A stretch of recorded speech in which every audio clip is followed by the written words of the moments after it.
दोस्तों, इस वीडियो में मैं आपको 5 ऐसे तरीके बताऊंगा जिसकी मदद से आप अपने किसी भी डिसअपॉइंटमेंट्स को अपनी सबसे बड़ी स्ट्रेंथ में बदल पाओगे। डिसअपॉइंटमेंट कैसा भी हो, कोई भी हो, फाइनेंशियल, इमोशनल या मेंटल, आप उसे एक स्ट्रेंथ में जरूर बदल पाओगे अगर आप इन 5 रूल को अच्छे से फॉलो करते हो तो। जैसा कहावत है, हर एक डिसअपॉइंटमेंट के अंदर एक प्राइसलेस जेम होता है, विजडम का। ये आपके ऊपर डिपेंड करता है कि आप उसे एक एसेट में बदलोगे या एक लायबिलिटी में, कि मैक्सिमम लोग उसे एक लायबिलिटी में बदल देते हैं। वो दूसरे को ब्लेम करते रहते हैं, गवर्नमेंट को, अपने एसोसिएट्स को और अपने पड़ोसियों को, सबको, पर खुद को नहीं। क्या आप कभी ऐसे लोगों से मिले हो जो बहुत ज्यादा एक्साइटेड होता है अपने बिजनेस को शुरू करने के लिए, फिर 1-2 महीने बाद उनका वो एक्साइटमेंट खत्म हो जाता है और वो उस बिजनेस को छोड़ देते हैं। वो कहते हैं आइडिया तो अच्छा था पर काम नहीं किया, कुछ हुआ नहीं। बल्कि हकीकत यह है कि उसका वो डिसअपॉइंटमेंट उससे भी बढ़कर काम कर गया, वो उसके उस एक्साइटमेंट को मात दे गया। इसीलिए वो कहावत बिल्कुल सच है, When people are lame, they love to blame। जब कुछ सही नहीं होता तो लोग दूसरे को ब्लेम करते रहते हैं। वो कभी भी उस विजडम को ढूंढने की कोशिश नहीं करते, वो जस्ट ब्लेम करते रहते हैं। जब कोई इंसान ये कहता है कि मैं वो नहीं कर पाऊंगा, मुझसे वो होगा नहीं, ये बहुत कठिन है, इसका मतलब उसने सीखना छोड़ दिया है, उसने अपने दिमाग में क्विट कर लिया है। वो एक क्विटर है।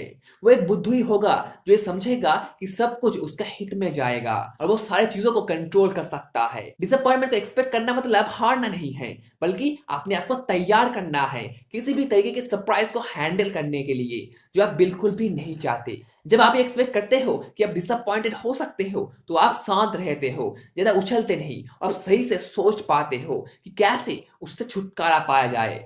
वो इंसान जिसने गिव अप कर दिया था अपने ड्रीम के ऊपर, एक अच्छे बिजनेस आइडिया के ऊपर, उसका मेन कारण था कि उसे इंस्टेंट फाइनेंशियल रिवॉर्ड चाहिए था जो उसे नहीं मिला। उसका वो इम्पेशंस उसे एक डिसअपॉइंटमेंट में बदल दिया, उसका वो हड़बड़ाता हुआ एटीट्यूड उसे एक निराशा में बदल दिया। बिजनेस ओनर्स को सालों तक वेट करना पड़ता है अपने बिजनेस में पॉजिटिव कैश फ्लो देखने के लिए। उन्हें पता होता है कि इसमें टाइम लगता है और उन्हें यह भी पता होता है जब वो उसे अचीव कर लेंगे तो वो रिवॉर्ड कमाल का होगा। यही मेन डिफरेंस है एक अमीर और एक गरीब में। अमीर इंसान डिसअपॉइंटमेंट को हैंडल करना जानता है, वो उससे विजडम को हासिल करना जानता है, उसे पता होता है कि कैसे उस डिसअपॉइंटमेंट को एक स्ट्रेंथ में तब्दील किया जाए। पर मेरे दोस्त, डिसअपॉइंटमेंट को मात देने के लिए ये काफी नहीं है, आपको कुछ और चाहिए। आप खुद से सब कुछ हैंडल नहीं कर सकते, आपको किसी और की मदद लेनी होगी। आपको एक मेंटर चाहिए जो आपको गाइड करेगा, जो आपको कंट्रोल में रहने में मदद करेगा। Have a mentor standing bye. Author कहते हैं कि जब भी मैं किसी रियल एस्टेट डील को क्लोज करने के लिए जाता हूं तो पहले मैं अपने एडवाइजर से उसके बारे में बात कर लेता हूं और पॉसिबल प्रॉब्लम्स को ढूंढने की कोशिश करता हूं और कैसे उसे सॉल्व करना है वो भी तैयारी करके जाता हूं, क्योंकि मुझे पता है मैं बहुत हॉट टेम्पर्ड इंसान हूं। बहुत दिन पहले की बात है, मैं एक बड़े रियल एस्टेट का डीलिंग कर रहा था और उसके ओनर्स मेरे साथ गेम खेल रहा था। उसे पता था कि मुझे वो प्रॉपर्टी चाहिए, इसीलिए वो और पैसा खींचने की कोशिश कर रहा था एकदम लास्ट मिनट पे। हॉट टेम्पर होने की वजह से मैं आउट ऑफ कंट्रोल हो गया, पर मैंने उस डील को खराब नहीं किया। मैंने अपने दोस्तों को फोन लगाया और सब कुछ एक्सप्लेन किया। उन्होंने मुझे कुछ एडवाइस दिया और मैंने शांति से उसे अप्लाई किया और वो डील क्लोज हो गया। उस दिन मैंने एक बहुत अच्छा नेगोशिएशन टेक्निक सीखा था जो मुझे आज भी काम आता है। हमेशा एक मेंटर अपने पास रखना जो आपसे बस एक फोन कॉल दूरी पे हो, क्योंकि आपको कभी पता नहीं होगा कि कब और कहां डिसअपॉइंटमेंट आपके दरवाजे पे दस्तक देगी। आपका वो मेंटर आपको वहां से निकालने में बहुत मदद कर सकता है। हमारी दुनिया में कुछ ऐसे लोग हैं जो कभी बिजनेस शुरू ही नहीं करना चाहते क्योंकि उन्हें सारे क्वेश्चन का आंसर नहीं पता होता है। दोस्त, आपको कभी भी सब कुछ पता नहीं होगा, पर आपको शुरू करना होगा। आप धीरे धीरे उन क्वेश्चन के आंसर ढूंढ लोगे। आप बस शुरू करो, आपको बस ये जानना है कि आप करोगे कैसे। करोगे वो उतना इंपॉर्टेंट नहीं है, पर आप करोगे तो शुरू कर दो, आंसर खुद ब खुद आपको ढूंढ लेगा। नेक्स्ट आप बी काइंड टू योरसेल्फ। सबसे बड़ा प्रॉब्लम ये नहीं है कि लोग क्या बोलेंगे अगर हम फेल हो जाएंगे तो, या कोई मिस्टेक करेंगे तो, बल्कि प्रॉब्लम यह है कि हम खुद से क्या बोलेंगे, खुद को कैसे हैंडल करेंगे। क्योंकि मैक्सिमम लोग खुद को तकलीफ पहुंचाते हैं जब वो फेल करते हैं, इमोशनली एंड मेंटली।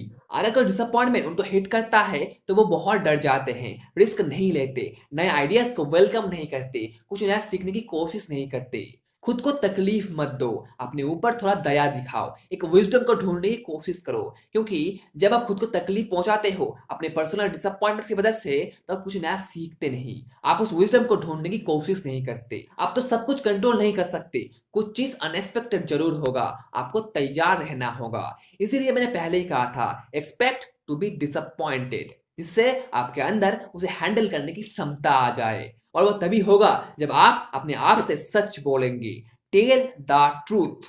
एक बच्चा ने जब अपनी छोटी बहन का खिलौना तोड़ दिया था, तो वो डर से भाग गया कि पापा उसे बहुत मारेंगे। वो दूर किसी जगह पे जाके छुप गया। शाम को जब वो घर आया तो उसके पापा ने ये कहा कि मैं तुम पे इसीलिए गुस्सा नहीं हूं कि तुमने वो खिलौना तोड़ दिया है, बल्कि इसीलिए हूं कि तुम भाग गए, उस गलती से तुम मुंह छुपा के भाग गए। हम एडल्ट्स भी यही सेम चीज करते हैं, अपने मिस्टेक से दूर भागते रहते हैं, उसे कभी फेस नहीं करते और अपने डिसअपॉइंटमेंट को अपने अंदर हावी होने देते हैं। जिसका सबसे बड़ा सोल्यूशन है कि आप अपने आप से सच बोले। Tell the truth. किसी दूसरे को ब्लेम करके कोई फायदा नहीं है, उसमें बस आपका ही नुकसान होगा। अपने आप से सच बोले कि ये गलती मैंने किया है और मैं ही इसे सुधारूंगा। आसान शब्द में कहूं तो कि हम इंसान गलती करते हैं और हम डिसअपॉइंटेड भी होते हैं, पर कैसे हम उसे हैंडल करते हैं ये सबसे ज्यादा मैटर करता है। आपका सक्सेस आपकी पावरफुल डिजायर में, आपकी एक बड़ी सोच में, और कैसे आप डिसअपॉइंटमेंट को हैंडल करते हो उसमें छुपा है।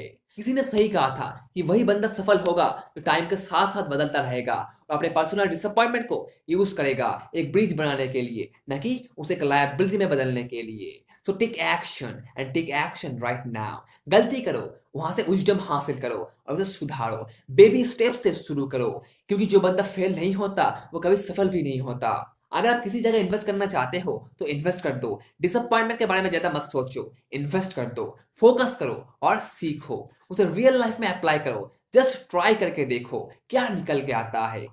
तो take action and take action right now. I know ये वीडियो थोड़ा डीप है, पर ये आपको सही दिशा दिखाएगा, आपको हेल्प करेगा उस डिसअपॉइंटमेंट से बाहर निकलने के लिए। वीडियो कैसा लगा मुझे कमेंट करके नीचे जरूर बताना। अगर आपको वीडियो पसंद आया है और आपको लगता है ये वीडियो ऑसम है तो एक लाइक कर दीजिए और अपने दोस्तों का शेयर करें, क्योंकि ये वीडियो शायद किसी को हेल्प कर सकता है उसकी डिसअपॉइंटमेंट को दूर भगाने के लिए। अगले वीडियो में हम सोशल मीडिया साइकोलॉजी को एक्सप्लोर करेंगे और पता लगाने की कोशिश करेंगे कि कैसे हमें वो हुक कर रहा है, कैसे उन्हें सोशल मीडिया को हमने एक डेली हैबिट में बदल दिया है। तो नोटिफिकेशन बेल को ऑन कर लो, जिससे आप वो वीडियो कभी मिस ना करो। चलो मिलते हैं अगले वीडियो में, तब तक take care and be safe. Thank you.